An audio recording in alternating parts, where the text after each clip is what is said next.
દુનિયાનો સિદ્ધાંત છે ફ્રેન્ડ કે દુર્બળ લોકોને હંમેશા દબાવવામાં આવશે, એમને ડરાવવામાં આવશે, એમને 100% ડરાવવામાં આવશે અને ડરાવીને કંટ્રોલમાં રાખવામાં આવશે. આ દુનિયાનો નિયમ છે. વાત કડવી છે પણ મારે તમને કહેવી છે. જો તમે મા બાપ થઈ ગયા હોય અથવા તો થવાના હોય તો થોડાક બાના તૈયાર રાખજો. કેમ? કારણ કે કદાચ આવનારી જનરેશન થોડો એક ચેન્જ માગે અને તમને પૂછે.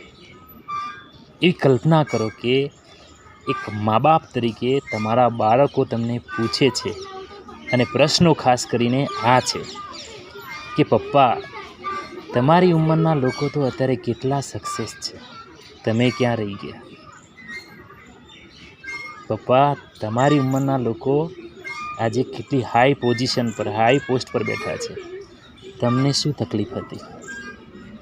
દાદા તો પૈસાવાળા હતા ને.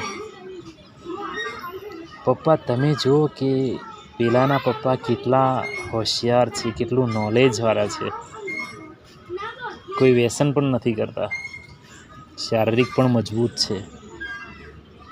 પપ્પા, તમને એવું શું થઈ ગયું હતું કે તમે આટલા શારીરિક વીક છો અને બીમાર છો? આવનારી જનરેશન જો આવા પ્રશ્નો પૂછે તો જવાબ તૈયાર રાખજો ફ્રેન્ડ્સ.